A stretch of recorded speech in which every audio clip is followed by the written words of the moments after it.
نحمده ونصلي على رسوله الكريم أما بعد فأعوذ بالله من الشيطان الرجيم بسم الله الرحمن الرحيم وكانوا يقولون أإذا متنا وكنا ترابا وعظاما أإنا لمبعوثون أو آباؤنا الأولون قل إن الأولين والآخرين لمجموعون إلى ميقات يوم معلوم ثم إنكم أيها الضالون المكذبون لآكلون من شجر من زقوم فمالئون منها البطون فشاربون عليه من الحميم صدق الله العظيم.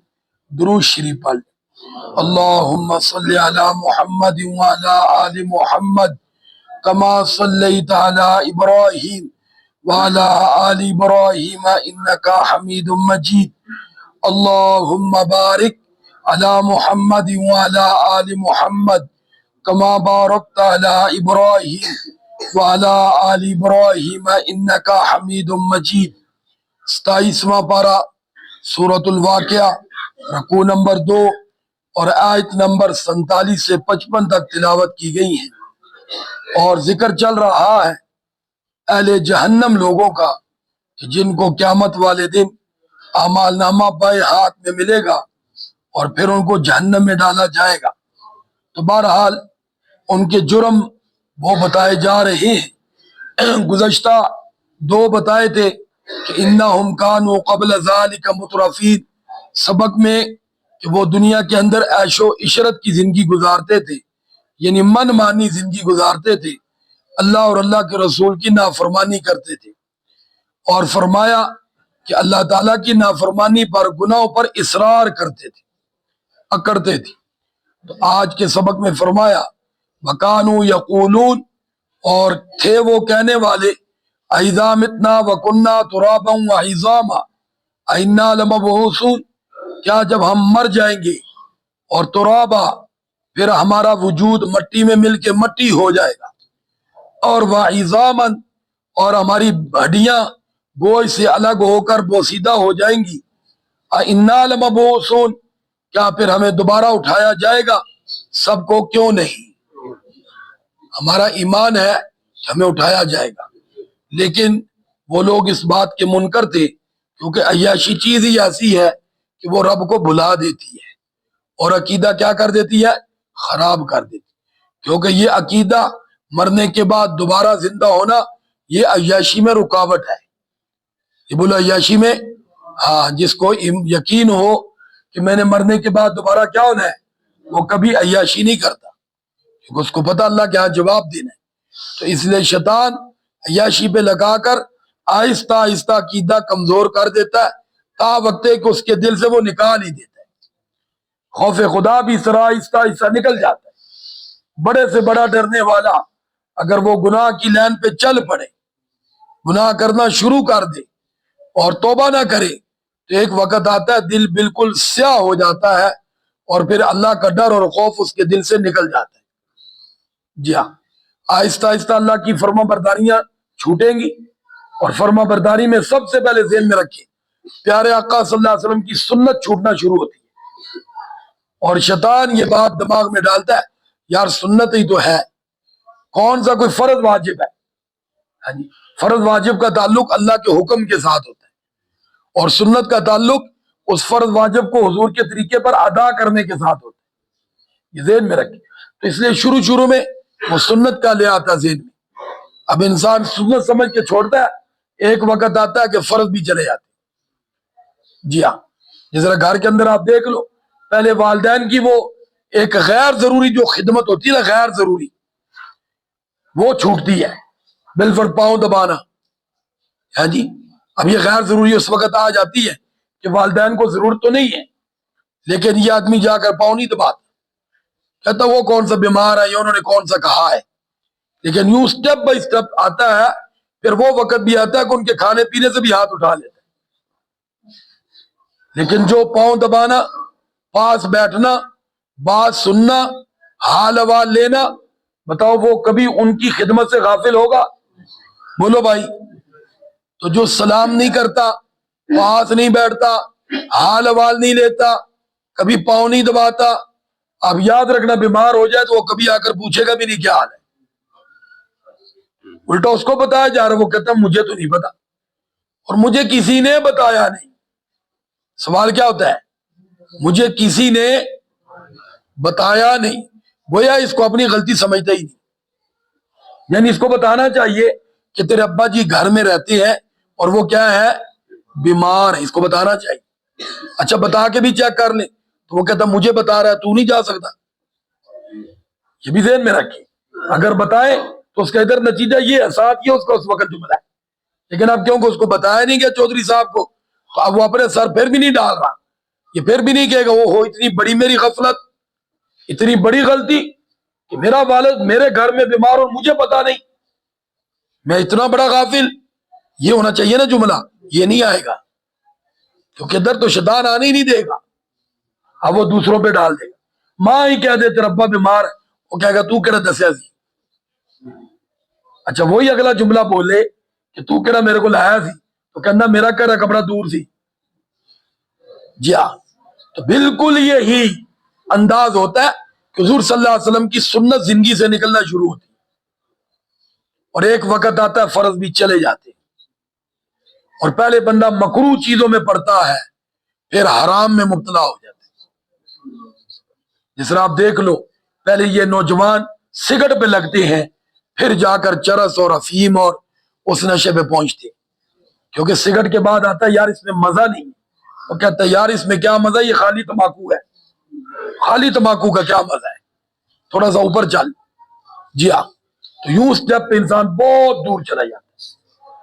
اسی طرح جو سنت کے قریب ہوتا ہے وہ آہستہ آہستہ فرض واجب تک پہنچ جاتا ہے، پھر ایک وقت آتا ہے کہ اس سے تہجد بھی قضا نہیں ہوتی. جی ہاں. تو بہرحال فرمایا کہ وہ یہ کہتے ہیں کہ ہم دوبارہ زندہ ہوں گے. یعنی کیا مطلب؟ کہ نہیں ہوں گے. ان کا سوال کا انداز وہ کوئی پوچھنے والا نہیں ہے، انکار والا ہے. کیا بولو؟ انکار والا.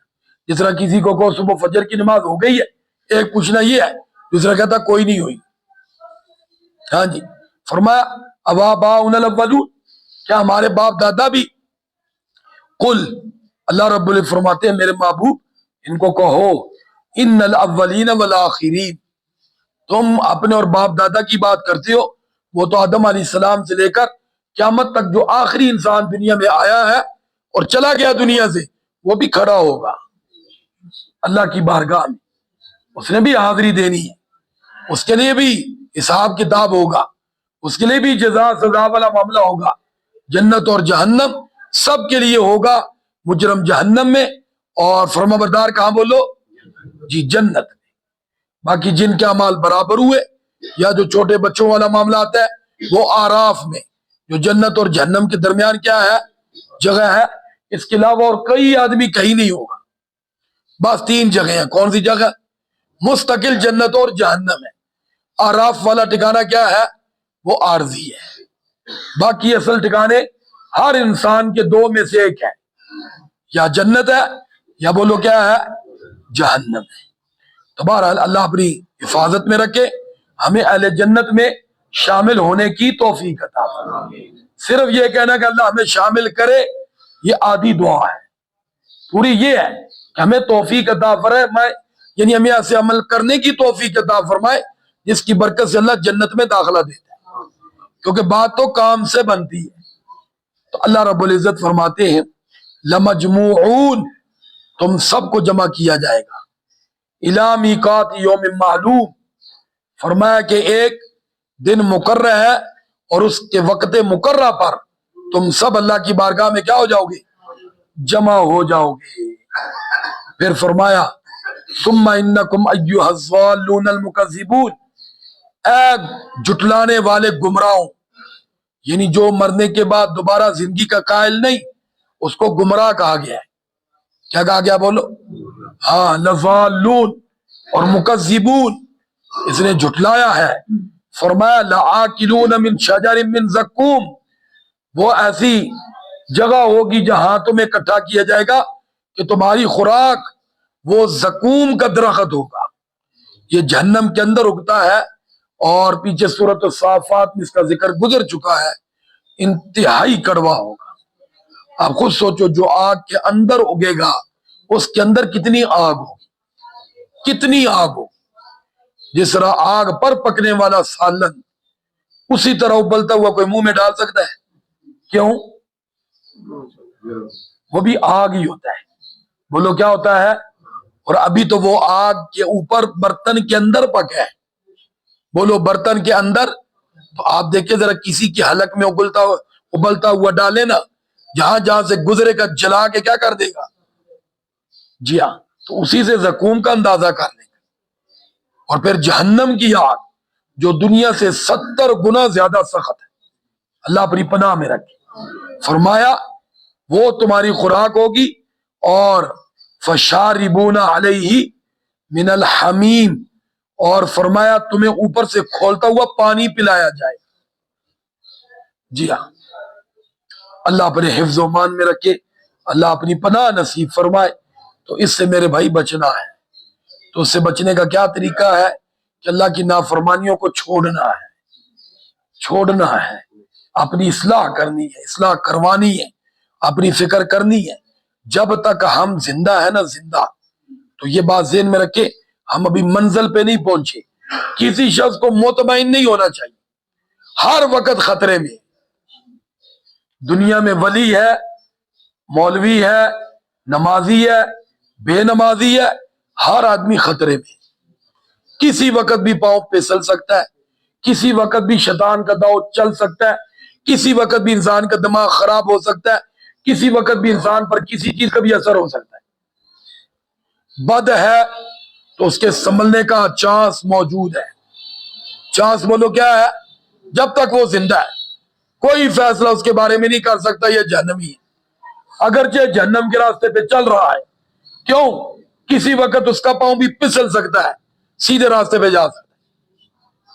جس طرح غلط راستے پہ چلنے والا، یعنی کہ جانا کہیں اور ہے، کہیں اور چل پڑا، کسی وقت بھی موڑ کاٹ سکتا ہے۔ سارے بولو، موڑ کاٹ سکتا ہے۔ کسی وقت بھی کوئی اس کی رہنمائی کر سکتا ہے، کسی وقت بھی وہ کسی کی بات مان سکتا ہے۔ بڑے سے بڑا ضدی بھی بعض دفعہ مان لیتے، بعض دفعہ کسی صدمے سے دو چار ہو کے مان لیتے۔ تو اس لیے اس کو نا امید نہیں ہونا چاہیے، اور نیکی کرنے والوں کو اس کو حقیر نہیں سمجھنا چاہیے، اور نیکی کرنے والوں کو تکبر نہیں کرنا چاہیے۔ کسی وقت یہ بھی پھسل سکتا ہے، سیدھے راستے پر چلنے والا بھی بعض دفعہ بھٹک جاتا ہے، بڑا تیزی سے منزل کی طرف جاتا ہے، اچانک ایسا موڑ آتا بھول جاتا ہے، کیا ہو جاتا بولو بھائی؟ اور اتنا منزل سے دور چلا جاتا ہے تو واپسی مشکل ہو جاتی۔ جی ہاں، تو دونوں آدمی، یعنی نیک آدمی اس کو ہر وقت خطرے میں رہنا چاہیے، اپنے آپ کو ذہن رکھنا چاہیے کہ کسی وقت کچھ بھی ہو سکتا ہے۔ اور بد آدمی اس کو اللہ سے نا امید نہیں ہونا چاہیے، کسی وقت بھی اس کا کوئی کام اللہ کے ہاں اچھا پسند آ جائے اور وہ سیدھے راستے پہ ڈال دے۔ اللہ رب العزت کی بارگاہ میں دعا ہے کہ اللہ ہمیں نیکی میں اخلاص نصیب فرمائے، آگے بڑھنے کی توفیق عطا فرمائے، اللہ ہمیں پھسلنے سے بچائے، اور جو برے لوگ ہیں بچائے، اور جو برے لوگ ہیں اللہ ہمیں ان کی اصلاح کا ذریعہ بنائے، ان کے ساتھ ہمدردی خیر خواہی، تاکہ وہ بھی سیدھے راستے پہ آ جائے۔ اللہ ہمیں توفیق عطا فرمائے۔ وآخر دعوانا ان الحمد للہ رب العالمین۔ درود شریف پڑھ لیں۔ اللہم صلی علی محمد وعلی آل محمد کما صلیت علی ابراہیم وعلی آل ابراہیم انکا حمید مجید۔ اللہم بارک علی